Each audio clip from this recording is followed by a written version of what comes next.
Hi friends, this is Shruti. Welcome back to my channel. हम लोग class 8 का maths कर रहे थे। फर्स्ट चैप्टर हमारा हो चुका है, तो आज हम लोग सेकंड चैप्टर देखने वाले। सेकंड चैप्टर है parallel lines and transversal. Syllabus हम लोग महाराष्ट्र बोर्ड के हिसाब से ले रहे हैं, यानी एसएससी बोर्ड। ठीक है, तो आज मैंने इंट्रोडक्शन पे एक वीडियो बनाया है कि पैरेलल लाइंस और ट्रांसवर्सल क्या होती है। वैसे तो आप 7th में भी पढ़ चुके होंगे कि पैरेलल लाइंस क्या होती है। ये जो ट्रांसवर्सल है ये एक नया वर्ड है आपके लिए। ठीक है, तो parallel lines, the lines in the same plane which do not intersect each other are called parallel lines. Same plane में तो है दोनों लाइंस, लेकिन वो कभी एक दूसरे से टकराती नहीं है। जब देखिए इस डायग्राम में, जब भी हम इसको आगे एक्सटेंड करेंगे, इसको इस तरफ, यहाँ पर, इसको यहाँ पर, तो ये अपना अपना चलती जाएगी, कहीं पे टकराएगी क्या? नहीं। तो इन्हें कहा जाता है पैरेलल लाइंस। ठीक है, फिर इसके बाद है ट्रांसवर्सल। तो ट्रांसवर्सल क्या होता है? If a line intersects given two lines, अगर एक लाइन दो लाइन को इंटरसेक्ट कर रही है, दो लाइन आपके पास ऑलरेडी है और उसको in two distinct points, then that line is called transversal. मतलब डायग्राम से समझते हैं। देखिए आपके पास दो लाइन्स है M और N। ठीक है, दो लाइन्स है आपके पास, एक लाइन है M, दूसरी लाइन है N। तो M लाइन को इस पॉइंट पर और N लाइन को इस पॉइंट पर ये एक लाइन इंटरसेक्ट कर रही है। इस लाइन का नाम है L, तो इस लाइन को हम क्या कहेंगे? ट्रांसवर्सल। ठीक है, समझ में आया पैरेलल लाइंस और ट्रांसवर्सल क्या होती है। अब इसके बाद का जो टॉपिक है, angles made by a transversal. हमने ये तो देख लिया कि पैरेलल लाइंस और ट्रांसवर्सल क्या होती है। अब उसके वजह से जो एंगल्स फॉर्म होते हैं वो भी हमें पढ़ना ज़रूरी है इस चैप्टर के लिए। ठीक है, तो एंगल्स मेड बाय ट्रांसवर्सल, तीन एंगल्स होते हैं: करस्पॉन्डिंग एंगल, अल्टरनेट एंगल और इंटीरियर एंगल्स। ठीक है, तो करस्पॉन्डिंग एंगल है पहला, if arms on the transversal of a pair of angles are in same direction and other arms on the same side of the transversal, then it is called a pair of corresponding angles। कुछ समझ में नहीं आया? ठीक है, diagram देखिए। Diagram में क्या दिख रहा है कि दो लाइंस है ना, दो पैरेलल लाइंस है। एक लाइन है M, दूसरी लाइन है N। अब एक ट्रांसवर्सल जा रही है L। यहाँ तक तो हमें समझ में आ गया, क्योंकि अभी थोड़ी देर पहले हमने देखा था कि ट्रांसवर्सल क्या होता है। ठीक है, अब करस्पॉन्डिंग एंगल क्या होते हैं कि ट्रांसवर्सल के एक ही साइड पर, ट्रांसवर्सल के एक ही साइड पर, मतलब हम या तो इस साइड की बात कर सकते हैं या फिर इस साइड की बात कर सकते हैं। ठीक है, तो एक ही साइड पर क्या बोला है उसने? Transversal of a pair of angles are in same direction and other arms of same side of transversal. देखिए, एक तो यहाँ पर है, दूसरा यहाँ पर है, सेम डायरेक्शन में है ना, ट्रांसवर्सल के एक ही साइड पर। मतलब क्या बोलने का मतलब है कि एंगल A और एंगल B इक्वल है। दूसरा, सेम साइड पर, कहाँ पर? नीचे की तरफ, मतलब कि ये P और Q ये दोनों इक्वल है।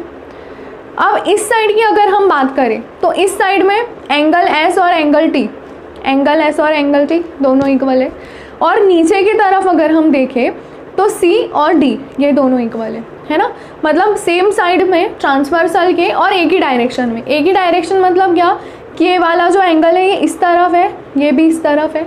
अगर इस एंगल की बात करें हम तो ये ऐसा है, ये भी इस तरफ है ना। इसकी बात करें तो ये ऐसा और ये ऐसा। हमें कैसे याद रखना है? तो डायग्राम से याद रखना है। मतलब कि अगर दो लाइंस है तो ऊपर वाले दोनों सेम होंगे, नीचे वाले दोनों सेम होंगे सेम साइड पर। वैसे ही इस तरफ ऊपर वाले दोनों सेम, नीचे वाले दोनों सेम एक साइड पर। ठीक है, अभी इंटीरियर एंगल्स। इंटीरियर एंगल्स क्या होते हैं? इंटीरियर यानी कि नाम से ही समझ में आता है अंदर के एंगल्स, है ना। A pair of angles which are on the same side of transversal and inside the given lines is called a pair of interior angles. वापस से इस डायग्राम पर आ जाते हैं। इस डायग्राम में अब इंटीरियर एंगल्स क्या पढ़ा हमने कि सेम साइड पर हो ट्रांसवर्सल के और दोनों भी अंदर में हो। तो यहाँ पर अंदर वाले कौन से? देखिए लाइन के अंदर, जैसे कि एंगल P और एंगल B, एंगल P और एंगल B इक्वल है ना। वैसे ही इस तरफ एंगल C और एंगल T ये दोनों इनसाइड द लाइंस है और ट्रांसवर्सल के एक ही साइड पर है। तो एंगल सी और एंगल टी इक्वल है। ठीक है, अब इसके बाद हाँ, हम इसको इस तरीके से नहीं बोल सकते कि angle c angle p equal होगा, नहीं। इंटीरियर एंगल्स मतलब क्या, अंदर के साइड होने चाहिए और दोनों भी एंगल्स एक ही साइड में होने चाहिए, ट्रांसवर्सल के एक ही साइड में और अंदर होने चाहिए। हम ये भी नहीं बोल सकते कि सी और बी इक्वल है, अगर ये होगा तो वो अल्टरनेट हो जाएगा। कैसे होगा मैं अभी बताती हूँ। तो देखिए, थर्ड है आपका अल्टरनेट एंगल्स। अब अल्टरनेट एंगल्स क्या होते हैं, जो जेड बनाते हैं। आप इसको कैसे याद रखोगे, अल्टरनेट का नाम आया मतलब आपके दिमाग में जेड आ जाना चाहिए। क्या आना चाहिए, Z. Pairs of angles which are on opposite sides of transversal. ध्यान से सुनिए, ऐसे पेयर्स मतलब ऐसे दो एंगल्स जो ट्रांसवर्सल के अपोजिट साइड में हैं and their arms on the transversal show opposite direction is called a pair of alternate angle। और उनके जो आर्म्स हैं वो एंगल का अपोजिट डायरेक्शन बताएंगे। ठीक है, अब जैसे कि यहाँ पर देखिए, मैंने इसको थोड़ा सा डार्क किया है, ये एक जेड बन रहा है, दिख रहा है सभी को। तो ये इस प्रकार का जब भी जेड बनता है तो ये एंगल और ये एंगल इक्वल हो जाता है। ठीक है, मतलब यहाँ पर कौन सा एंगल इक्वल होगा, तो इसको हम कैसे पढ़ेंगे, PMN, ये एक एंगल हो गया, और दूसरा एंगल SNM। देखिए मैंने यहाँ पर लिख रखा है PMN और MNS, या फिर SNM भी पढ़ सकते हो आप इसको। तो ये दोनों तो क्या कहलाएंगे, क्योंकि अंदर के हैं तो ये कहलाएंगे इंटीरियर अल्टरनेट एंगल्स। क्या कहलाएंगे, इंटीरियर अल्टरनेट एंगल्स। अब एक और जेड बन रहा है, ये देखिए इस प्रकार से, ये 1, ये 2 और ये 3, यानी कि यहाँ पर मैं ड्रॉ करके बताती हूँ, ऐसा, ये ऐसा और ये ऐसा। देखिए ये भी जेड बन रहा है ना। तो ये एंगल और ये एंगल भी इक्वल कहलाएगा। ठीक है, ये एंगल और ये एंगल। तो अब इस एंगल को और इस एंगल को हम किस तरीके से पढ़ेंगे, तो QMN और RNM।